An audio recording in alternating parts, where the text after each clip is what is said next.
بلاد حباها الله أمنا وكعبة، يصلي إليها الناس فرضا محتما، مقام خليل الله فيها محجبا، ومشرب إسماعيل من بئر زمزما، ومن أمها من أي قطر وبلدة، ومر على الميقات لبى وأحرما، فيها مقامات وفيها مشاعر، تبيض وجه الكون فخرا مسلما، ولو عرف الإنسان حرمة أرضها تأدب فيها واستقام وعظما.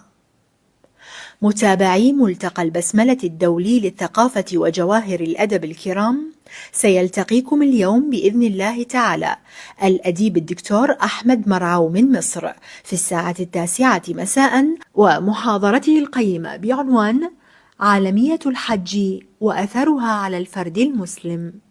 متابعة ممتعة. لما بقينا في الحرم كل اللي من حاجة حرم قالها لربه كلمه وارتاح من والألم. السلام عليكم ورحمة الله وبركاته.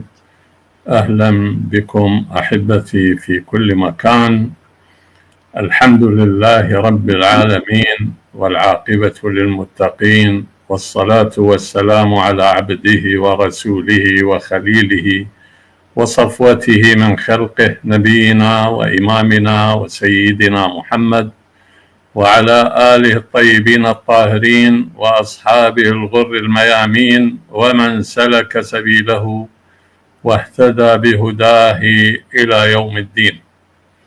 مرحبا بكم أيها الأحبة، وأنتم تستمعون إلينا عبر نافذة البسملة للبث المباشر، وأستاذنا الجليل الدكتور أحمد مرعو وحلقته الرابعة بعنوان من أدبيات عالمية الحج. إذن لابد أن نترك المنصة له لنستمع وإياكم. تفضل دكتور. شكرا دكتورنا العظيم. السلام عليكم ورحمة الله وبركاته، وسلامي إلى كل مشاهدين ومتابعين البرنامج والقائمين على هذا العمل الجميل وإدارة الملتقى من الإعلاميين والأدباء الكرام. بسم الله الرحمن الرحيم. أحببت أن أسرد مقالات وأدبيات الحج في الرسالة عالمية الحج، لأنها رسالة في الأساس يحفها الأدب، وهذا بشهادة أستاذي الدكتور العالم الكبير محمود مزروع شفاه الله وعافاه. فلنبدأ بمقال عرفات والنفحات الجميلة.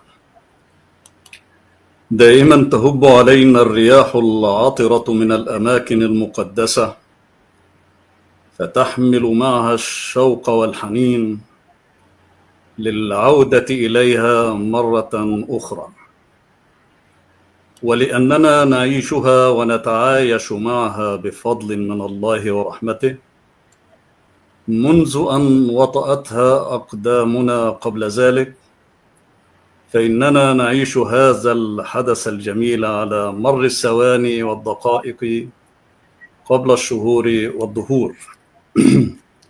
فمن ذاق من فضل الله لا ينسى تلك النفحات، وكيف ينسى الإنسان الهواء الذي يستنشقه، خاصة إذا كان نقيا تقيا والقلب صفيا تقيا ولربه رجيا.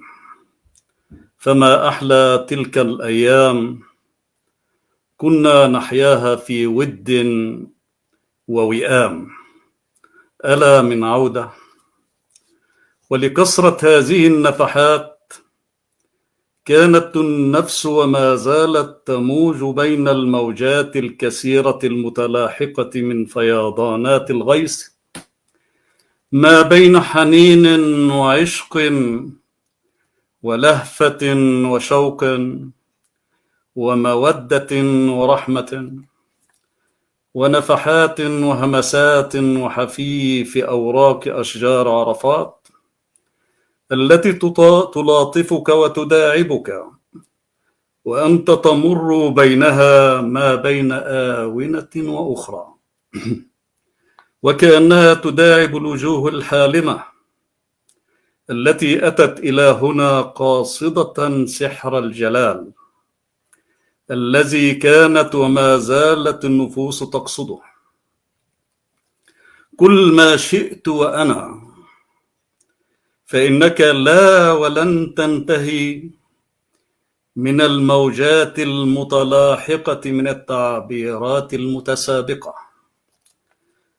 من التعبيرات المتسابقة في صراع جميل تصارع الكلمة فيه أختها كي تعانق الهدف النبيل من سمو المعاني قبل الأحرف، وكأنها تريد أن تقول لكل من أراد الكتابة بها ليعبر عما رأى واستشعر: إنك لا ولن تستطيع أن تجسد الروحانيات في كلمات، فهيهات هيهات أن تترجم النفحات إلى كلمات.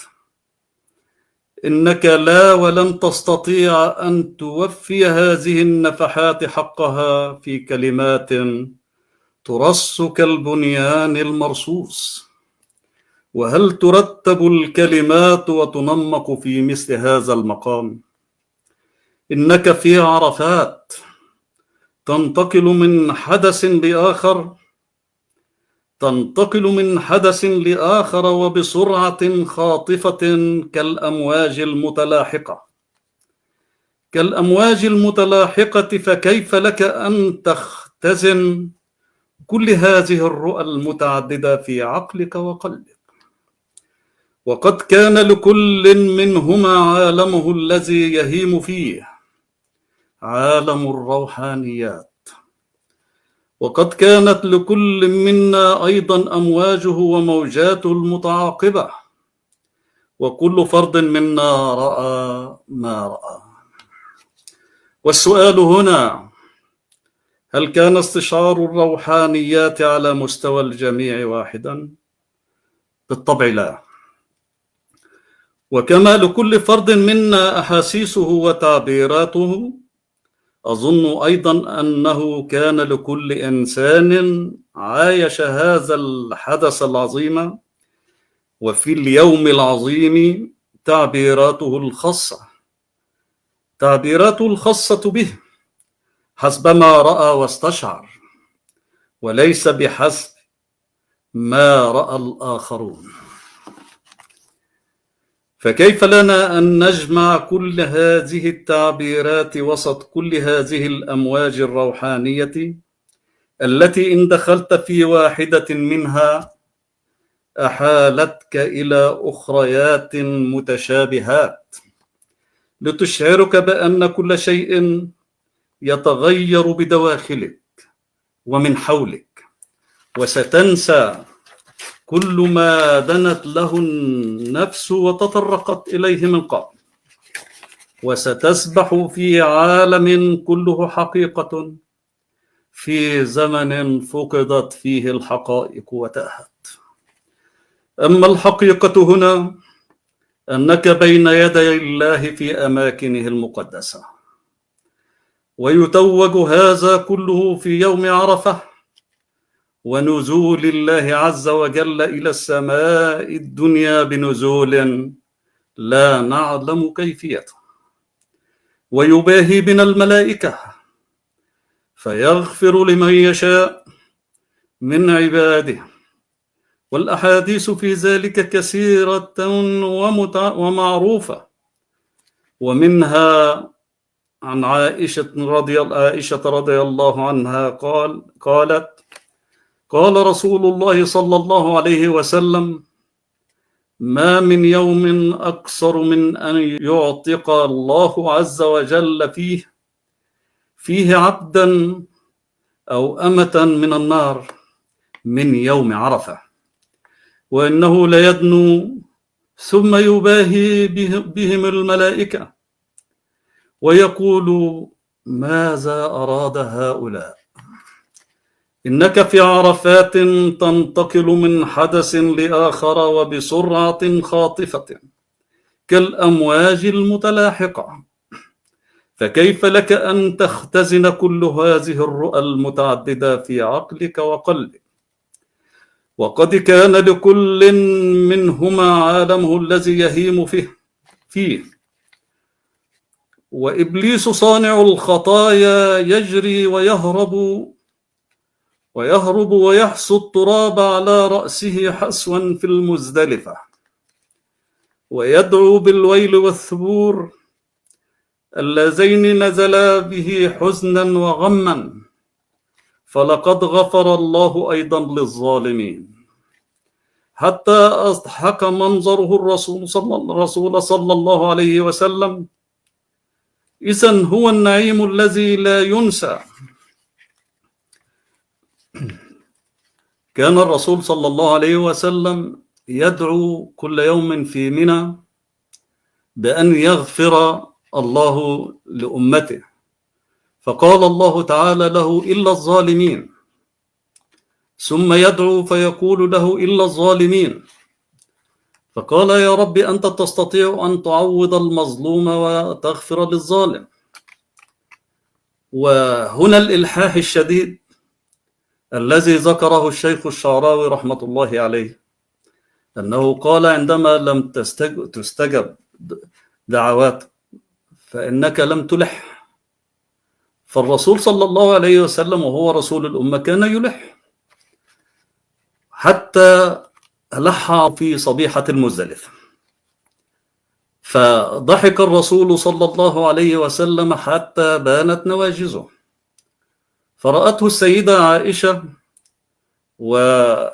والصديق وابن الخطاب رضي الله عنهما، فقالت له السيدة عائشة: ما عهدناك أن تضحك في مثل هذا الوقت، أضحك الله سنك. وكانت هذه الكلمة تقال في أيام زمن الرسول صلى الله عليه وسلم لحكمة يعلمونها. فقال لها: دعوت الله أن يغفر لأمتي، فقال: إلا الظالمين، منذ أن وطأت أقدامنا منها. فدعوته مرات حتى دعوته في هذه المرة، رغم أني قلت له: أنت تستطيع أن تعوض المظلوم وتغفر للظالم. فقال: إلا الظالمين. والآن دعوته فاستجاب دعوتي وغفر للظالمين. وهذا الحديث موجود في كتاب الأحاديث القدسية، حققه مجموعة من العلماء. فغفر الله للظالمين أيضا. وهذا الحديث للناس الذين يضيقون على مغفرة ورحمة الله سبحانه وتعالى. أنا ماذا أستفيد لو غفر للذي ظلمني وعوضني بغيره، ويغفر لي أيضا ويعوض غيري من ظلم له، وهذا خير للأمة. فقال الرسول صلى الله عليه وسلم: فعندما غفر الله للظالمين أيضا، فما رأيت من إبليس إلا أنه قال: يا ويلي يا ويلي، وأخذ يحصو التراب على رأسه حسوا ويدعو بالويل والثبور، فأضحكني منظره. فنتمنى من الله أن يغفر لنا. وهذا من فضل المناسك وفضل يوم عرفة وصبيحة المزدلفة، وكلها أيام وفيها رحمات. الحرم تنزل عليه رحمات 120 رحمة، 60 للطائفين، و40 للمصلين، و20 للمشاهدين. فإنك في عرفات، وإبليس صانع الخطايا كما قلنا، يجري ويهرب ويحصو التراب على رأسه حسوا في المزدلفة، ويدعو بالويل والثبور اللذين نزل به حزنا وغما، فلقد غفر الله أيضا للظالمين، حتى أضحك منظره الرسول صلى الله عليه وسلم. إذن هو النعيم الذي لا ينسى. وكيف يمكن لنا أن ننسى تلك الأيام أو تمحى من الذاكرة؟ وكيف لها ذلك بعدما أصبحت هي الكيان والروح والهدف، وذابت في النفس والقلب والمشاعر، وهي التي تبقى ما بقي الدهر إن شاء الله. فهي أيام ولادة الإنسان من جديد، بل إن شئت فقل الولادة الحقيقية التي هي ولادة خلق وخلق، كما قال إمام الدعاة الشيخ محمد متولي الشعراوي رحمه الله: هكذا كنا نستشعر أننا نسير نحو الهدف، والمشاعر كانت فياضة، والنفس كانت تصفو وتصفو، وكلما صفت اصطفت، وإن اتقت ارتقت وبقت. فقد كنا نمشي في بداية الطريق، ونريد الفوز برضوان الله قبل النجاة من الحريق. فكل منا يمشي على طريق، فمنا من يصل إلى الحريق، ومنا من هو في ملذاته غريقا، ومنا ما يصل إلى النعيم بعبوديته الخالصة لله. فجمع بين أصالة المعدن الطيب وبريقه. كنا ندعو الله أن يجعلنا من أصحاب المعدن الطيب. كنا نجوب الأرض وكأننا نبحث عن مواطئ أقدام النبي والأنبياء. فكم من مرة شعرت بذلك ونحن نصلي في مسجد الخيف، فقد كنا نحاول أن نرى ما لم نره من قبل. وقبل ثانية إلى بيت الله الأعظم سجدا، اللهم زده تعظيما وتشريفا.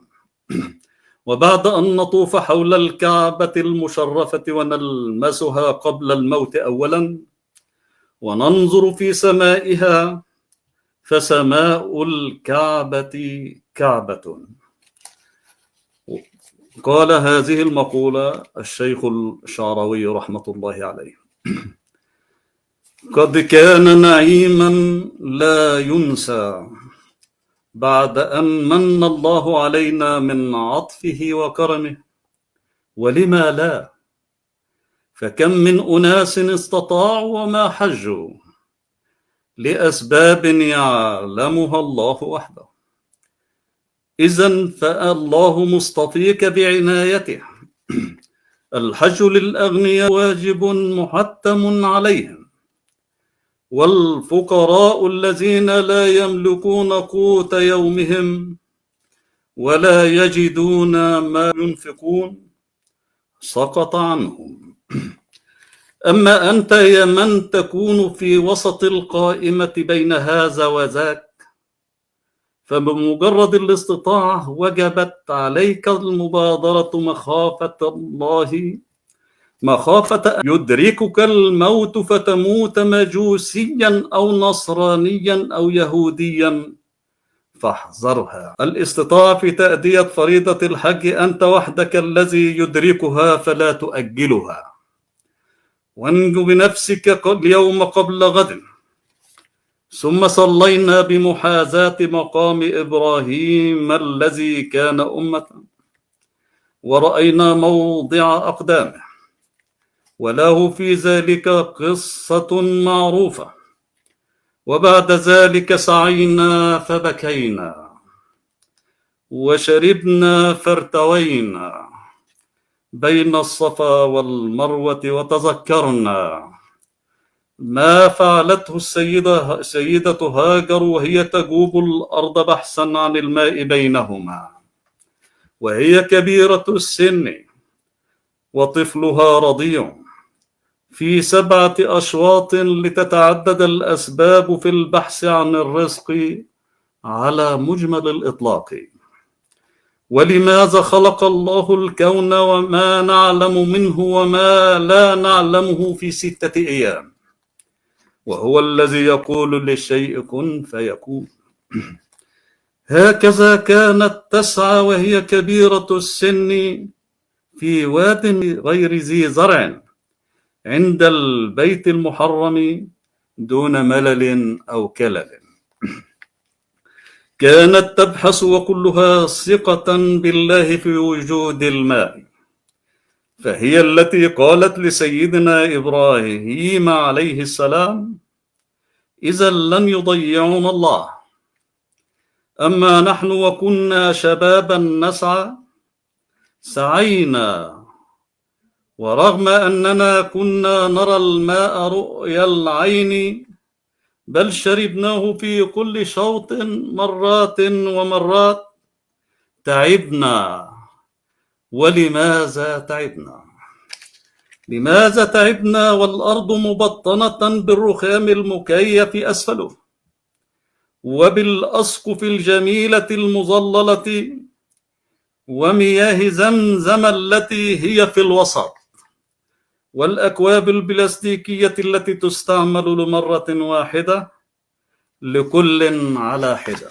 ربما لضعفنا في آخر الزمان، أو لمرضنا لكثرة الهوان، أو بسبب كثرة الطعام المغشوش والأغذية الملوثة التي أكلناها وما زلنا، أو اللبن المغشوش المزود بالماء الملوث من أصحاب الزمم الخربة التي ربما كانت تحج معنا أيضا، أو لكثرة المواد الحافظة، أو الأغذية المتسرطنة، أو المواد المشعة، أو الزراعات التي كانت وما زالت تتغذى على مياه المجاري بقصد وبغير قصد، أكرمكم الله، أم لأن عصرهم كان عصر التقوى واليقين بالله. إنه كان العصر النظيف، كان العصر النظيف الذي كان الرجل يهد فيه جبلا. أما الآن فإنك تستطيع بحجر واحد أن تميت منا رجالا وعيالا ولا تلقي لهم بالا. في زمن فقدت فيه العودة إلى كل ما هو جميل، ولجأنا إلى كل ما هو بديل، ولجأنا إلى الجهل وجعلناه بديلا عن العلم، وأبدلنا الصراحة بالنفاق وشهادة الحق بالزور والأخلاق بالفجور، ونحينا الدين جانبا، وأصبح بعض رجال الدين لا يرتقون وهذه الكلمة مخنثون، لا يهمهم مخالطة نسائهم بالرجال. وأصبح بعض الرجال الذين لا يرتقون وهذه الكلمة مخنثون لا يهمهم مخالطة نسائهم بالرجال بحجة العصر المتحرر، وهو فعلا متحرر من الأخلاق في معظمه. وخاصموا من يعتنقون الأخلاق لشيء فعلوه ولا لذنب ارتكبوه، سوى أنهم جعلوها منهجا ويقينا لهم في الحياة. لذا نرجوكم أن تعودوا إلى الزمن الجميل، وأن تغتنموا هذه الأيام في التصالح مع النفس، ثم التصالح مع العباد الذين خاصمتموهم لا لشيء سوى أنهم يحبون الله ورسوله، ويكرهون الزور، ويخافون أن يقذف بهم في النار، ولا يحبون مجالس مخالطة النساء بالرجال، ولا النظرات والابتسامات والمداعبات والملاطفات التي يقع من بعدها المحظور، فتسوء الأمور ويستفحل الفجور. وتذكروا يوم النشور، وتصالحوا مع الله، فهو المصلح لكل اعوجاج. وها هو يوم عرفات، اغتنموه قبل الممات، والله المستعان. هذا المقال كتب في عام 2008، بقى في حجة عام 2008، وكان حقيقة لكل ما استشعرته في عرفات ما بين الخيام وأشجار الصفصاف المتدلية التي تصل إلى الأرض. وكان عرفات جنة من جنات الله، رغم أن مكة بلد صعب كان في عهد رسول الله وما قبل عهد رسول الله. كانت مكة شديدة الحر، وقال الرسول صلى الله عليه وسلم في حديث أن حر مكة جزء من 70 جزء من حر جهنم. هذا الحديث وجدته اليوم فشدني هذا الحديث، وإنها بلد جفاف واد غير ذي زرع. وهذا السؤال ربما نخصص له حلقة فيما بعد، كيف أحب الله سبحانه وتعالى مكة وإبراهيم عليه السلام وسيدنا محمد وهي بهذه الجفاف وبالأمراض وكثرة الضيق، حتى كانت الكعبة تهد فلا يستطيعون أن يكملونها كما فعلوا في هذا الجزء المقتطع من الكعبة وهو الحطيم، كما كان يقرأ هذا الاسم عبد الله بن عباس. لكن نتذكر الحديث الذي قاله الرسول صلى الله عليه وسلم: لا تقوم الساعة حتى تعود بلاد العرب أنهارا وجنانا خضراء. مكة جميلة جدا وعظيمة، ورغم كل هذا تجذب الحجاج إليها. ولو علم سيدنا إبراهيم وسيدنا محمد وكل الذين كانوا من أهل قريش في زمان ورأوا مكة بهذه الصورة الآن لقالوا: نعم، يحق الله سبحانه وتعالى أن نحبها وهو خالقها. فهذه مكة التي يتحايل الناس على زيارتها والحج فيها والعمرة مرات ومرات، ربما لجمالها وربما لما لمسوه من جمال. الجمال مطلوب، إن الله جميل يحب الجمال. ليست الكعبة وليس البيت الحرام كأيام زمان، فكل شيء يذكرك بالجمال وكأنك في قطعة من الجنة. وأنا أستغرب على الذين يرشون ويسرقون وينهبون ويأكلون أموال الناس ثم يسعون إلى الحج، ورغم أن يعني سمعت من أكثرهم أنهم يذهبون للغسيل، فبئس ما يفعلون. كتبت مقالا في هذا الصدد: الراشي والمرتشي والرائش يذهبون للحج في جماعة، لماذا تستغربون؟ نعم يذهبون، رغم أنه لا بد لمن نوى نية الحج أن يتخلص من الآثام، وخاصة من آثام المناصب التي تأتي في معظمها من المغاصب الحرام التي تغتصب من الناس، ومن أبواب كثيرة كالرشاوي التي لا تقضى المصالح بدونها، أو ترتضي لنفسك أن تلف الدنيا كلها لتعود إلى هذا الموظف المرتشي الذي يجيد كل طرق النصب والاحتيال والتلاعب بكل ثغرات القانون التي تمكنه من اغتنام الفرص وقتما يكون المواطن غريبا عنه. أما الأقارب والمعارف والمعازف فلا، كما ذكرناها من قبل. وهناك مقال آخر كتبت ونشر في عشرات المواقع الإلكترونية والصحف،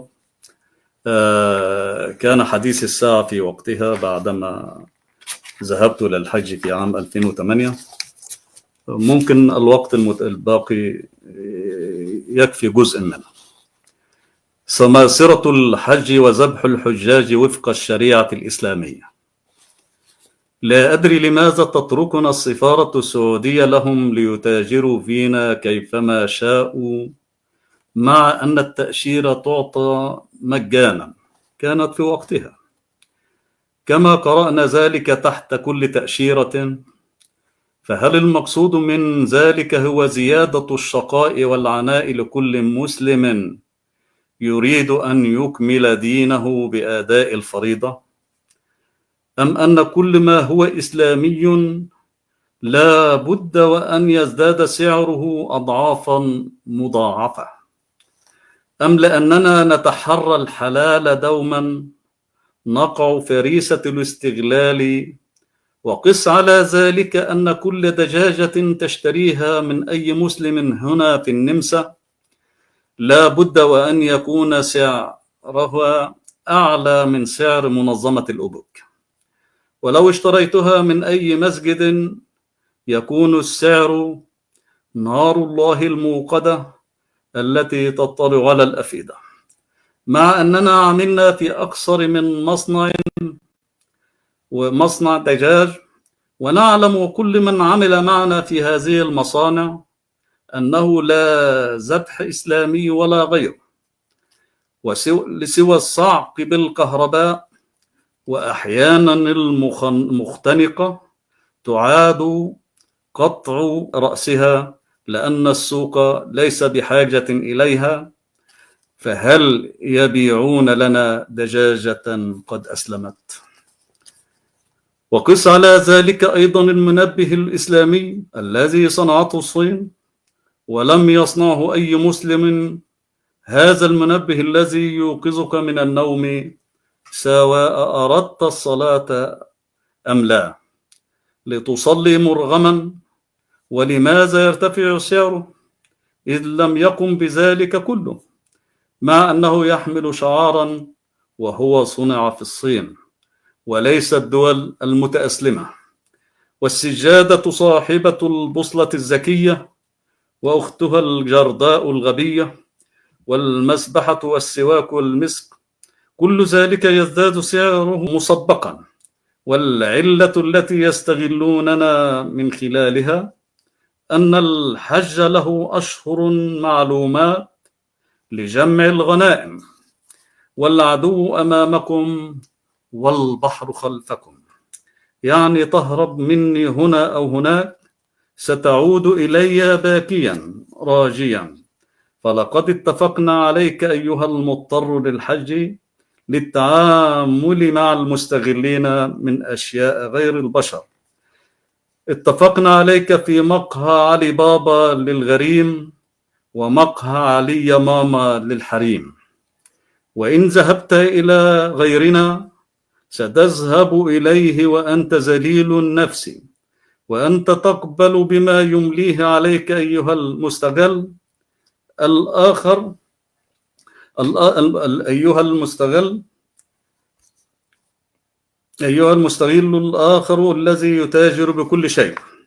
لقد اتفقنا عليك فيما بيننا زمنا طويلا، فوضعنا لك الخطة المحكمة، ولا مهرب ولا مفر، لأنك تتعامل مع الجبابرة الذين يتاجرون بالدين ويستغلون الفرص واضطرار الناس لتأدية فريضة الحج. وأظن أن الفرد الذي يموت ولم يؤدها كان الوزر في حق هؤلاء الغلاة بسبب المغالاة أو هؤلاء الطغاة الذين يستغلون الناس أسوأ الاستغلال. ربما يظن البعض أنني أكتب في ذلك كي يقول لي أحدهم نهديك حجة، ونقصف القلم الذي يفضح أمرنا، فتزداد أعداد السماثرة بعدما كثرت مكاسبهم ومغانمهم التي لا يمكن أن تكون حلالا صرفا، فنقول له بئس ما تظنون، إنها لله ثم من أجل خلق الله، وأكرمنا الله بالحج من قبل ذلك، ومن هذه الحجة علمت بكل ذلك. وربما يقول أحدكم يا ليته ما حج وما عرف كل ذلك. ونعود لموضوعنا الذي تلعب فيه به العواطف وتلتهب من أجله العواصف، وتأتي الرياح بما لا تهوى الأنفس، وتلتهب المشاعر العاطفية والدينية، وتخرج من ما في الجيب لتملأ بإرادتك أو بغيرها، بحلوها أو مرها، جيب الشيخ الملتحي الذي يصدع الرأس بكلام ويفرغ الجيوب بكلام آخر وابتسامة صفراء، استغلالا وانتهازا لموسم ربما لا يقرر بالنسبة له، وفي النهاية سيؤدي الفريضة مع الفوج، وسيزيد البكاء بكاء وعويلا ليغفر الله الذنوب ويعفو عن كثير. وهذا هو فهمهم للدين. لقد قال لي أحد الحجاج ذهبت إلى الحج مع شخص آخر أطلق لحيته قبل الموسم بفترة، ولما ذهبوا إلى الديار والأماكن المقدسة كان يتجول بينهم بالسكوتر مع الجسم الذي لا يتناسب وواو المعية، لأن النقود أفقدته وعيه إلى درجة جعلته يشعر بالرشاقة المصاحبة للحماقة. ولما عاد حلق اللحية وحلقت أسرته وتشتتت وتزوج بأخرى، ولما قبض لم يجد من يتكفل بمصاريف دفنه في مصر، فدفن هنا بالنمسا رغم الملايين التي قسمت بين نسائه. وسمسار آخر ترك الناس من أول يوم في الحج ليجلس في الفندق فقط، والذي ذهب معه ليتوب من أكل مال معظم من عمل معه، وأنا واحد منهم، سب له الدين هناك. ولما قال له الناس استغفر الله فإن الحج قد فقد، قال لهم سأحج بدلا منه العام القادم، المهم ابن كذا وكذا أجده الآن، فلماذا تركنا؟ ومثل هذه التجاوزات والمغالطات والكلام عن الدين بأسلوب آخر لجمع المال، والفنادق المكدسة بالناس، والسعي إلى كسب أكبر مبلغ من المال. ولا أستطيع أن أقول كم يكلف الحج هنا في النمسا الآن. لكن نقول لهم اتقوا الله، فالحج عبادة، والحج هو الركن الخامس من أركان الإسلام، وهو يحوي كل العبادات من صلاة وزكاة وشهادة لله. والسلام عليكم ورحمة الله تعالى وبركاته. وعليكم السلام ورحمة الله وبركاته.